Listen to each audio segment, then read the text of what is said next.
Good morning and welcome to online classes of Bhavati Public School.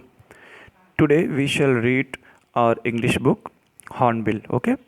And from the given book we are going to read the first lesson. The lesson name is The Portrait of a Lady and the writer of the lesson is Khushwant Singh, okay? Before reading the chapter we should know about the author. So Khushwant Singh was an author, a lawyer, a diplomat, journalist and politician as well. He was born on 2nd of February 1915 and was died on 20th of March 2014. The lesson which are we going to read is an autobiography. You know what is autobiography? Okay, I'll explain. Autobiography is a self-written account of the life of oneself. Means when someone writes about his own life, about his own experience at something that is called autobiography.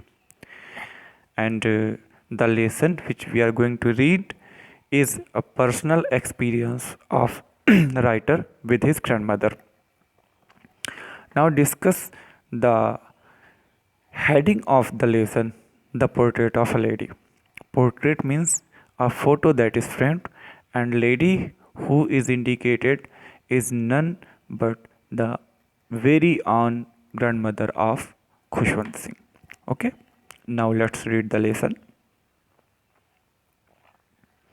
My grandmother, like everybody's grandmother, was an old woman.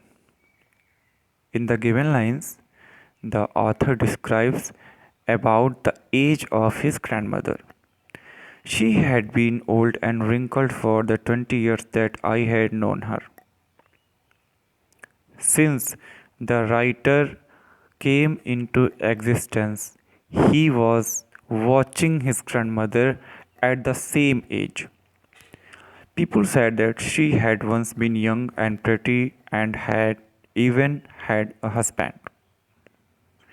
But that was hard to believe. My grandfather's portrait hung above the mantelpiece in the drawing room. Although people said that once his grandmother was young, she was beautiful, even married, but writer could not believe it because from his childhood he had seen his grandmother only in the old age. So he could not believe the fact that she was once beautiful.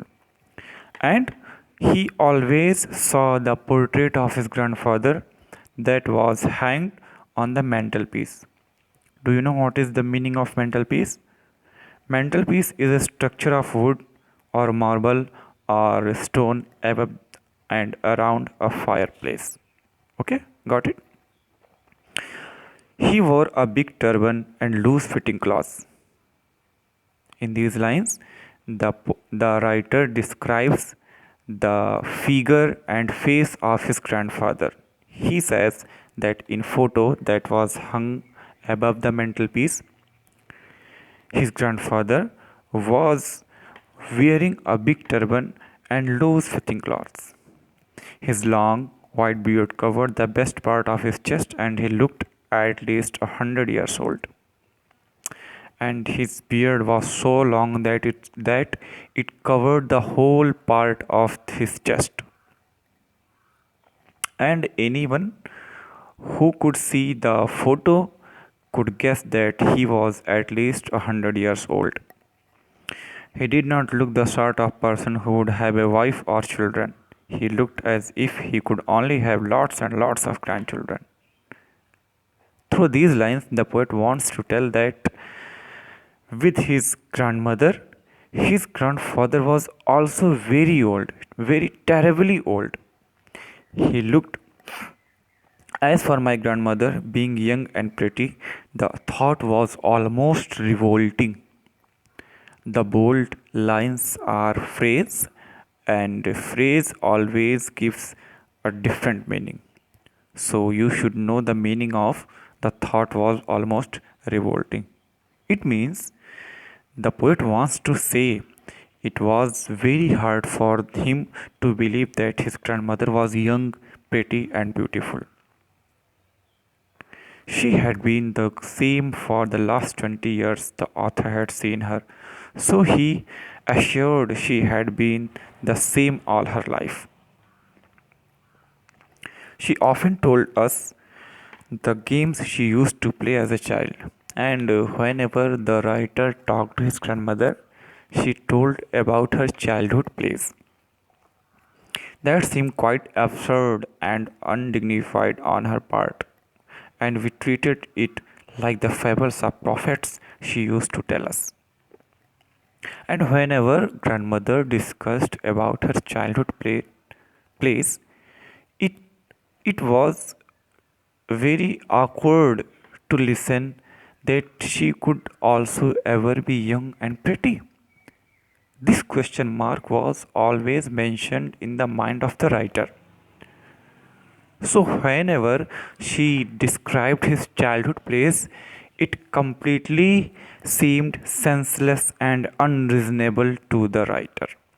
Here is a word absurd. Absurd means anything senseless or unreasonable, and there is another word undignified. Undignified means appearing foolish and unseemly. Okay, you should know the meaning of prophet. What is prophet? So, prophet is a proclaimer of the will of God, or in easy words, you can say the messenger of God. So whenever her grandmother told to writer that she used to play in her childhood, the writer could not believe it. He always thought that it was an imagination of grandmother because she was terribly old and could never play. She had always been short and fat and slightly bent. In the given lines, the writer describes the appearance of his grandmother.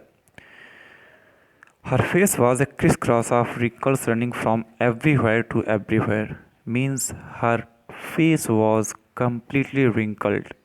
There was no brightness, there was no fairness at the face of writer's grandmother. No, we were certain she had always been as we had known her. here, here the writer wants to say, according to his imagination, that she could never be pretty. She was always old, even old since her existence. Old, so terribly old that she could not have grown older and had stayed at the same age for 20 years. Here, the writer had used hyperbole. He says that until he was watching her, she was at the same stage. Neither she grew older and neither she became some young. For last 20 years she was at the same age, but she was always beautiful.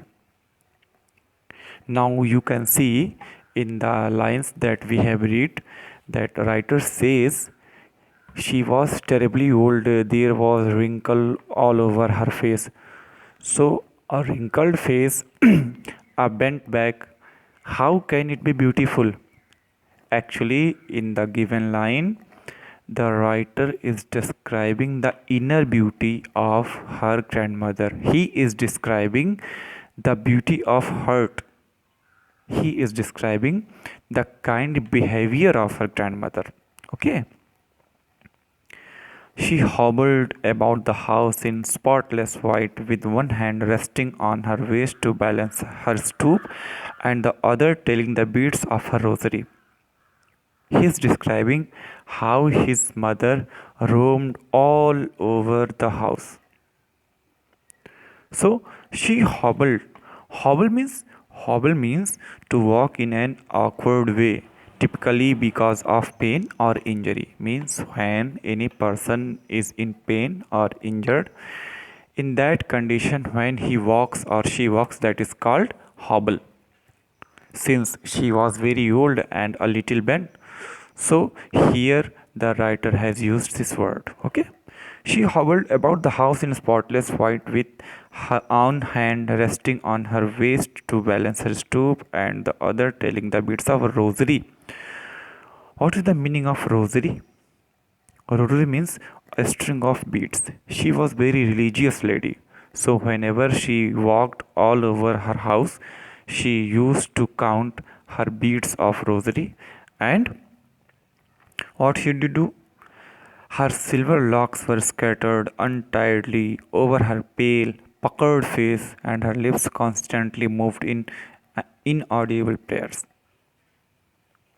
I already told that she was a religious lady, so she always used to count some rosary, and she always enchanted some inaudible prayer.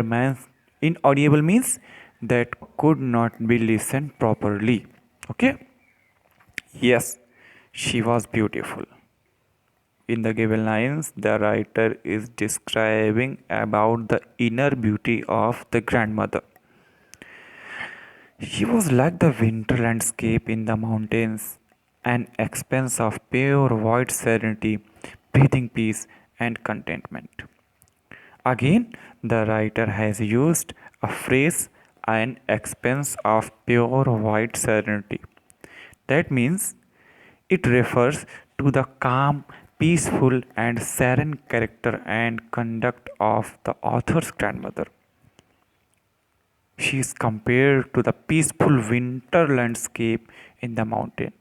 As we can see, if you have ever traveled to a mountain, you have seen that the atmosphere of mountain is very calm, very peaceful. Whenever you go, you meditate yourself at mountains, as sages can or sages do. So, in the given lines, the writer compares her grandmother's behavior to the solemnity of the mountain. In next passage, the writer is describing his behavior, his relationship with his grandmother. He says, "My grandmother and I were good friends. My parents left me with her when they went to live in the city and we were constantly together. For business purpose, the parents of the author went out of home and the author used to live with his grandmother.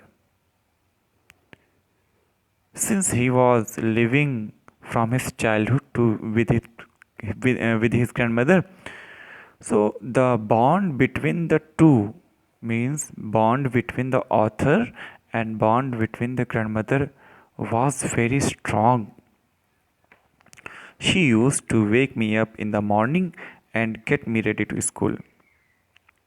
Here, the writer is describing the routine of his grandmother as well as himself. Okay, so he says that the grandmother used to wake him up and made him ready to go to school. She said her morning prayer in a monotonous sing song while she bathed and dressed me in the hope that I would listen and get it know by heart. Is the meaning of monotonous? Monotonous means dull, tedious, that is not interesting. Okay, so whenever the writer's grandmother made him ready to go school, she used to sing some prayers and believed that the author will also learn it by heart. But what was the reality?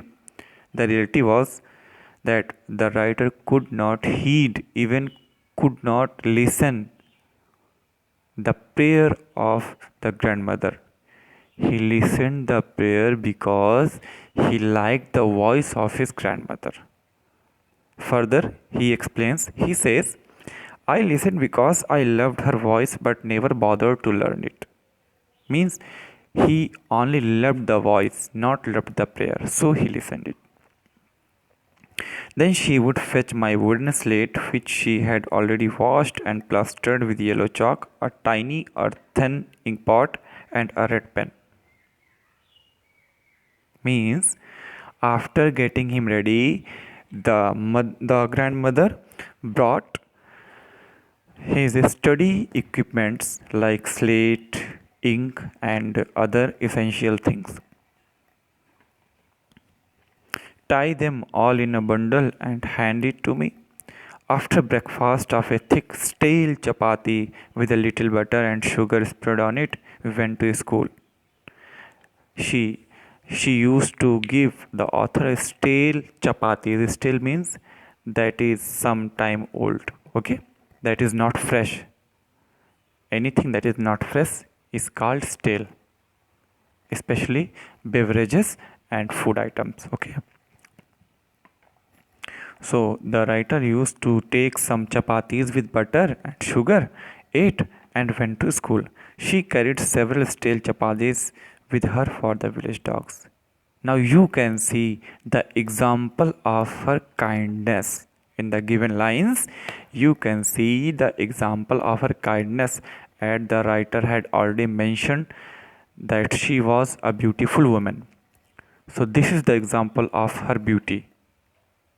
She used to feed even the dogs of the village.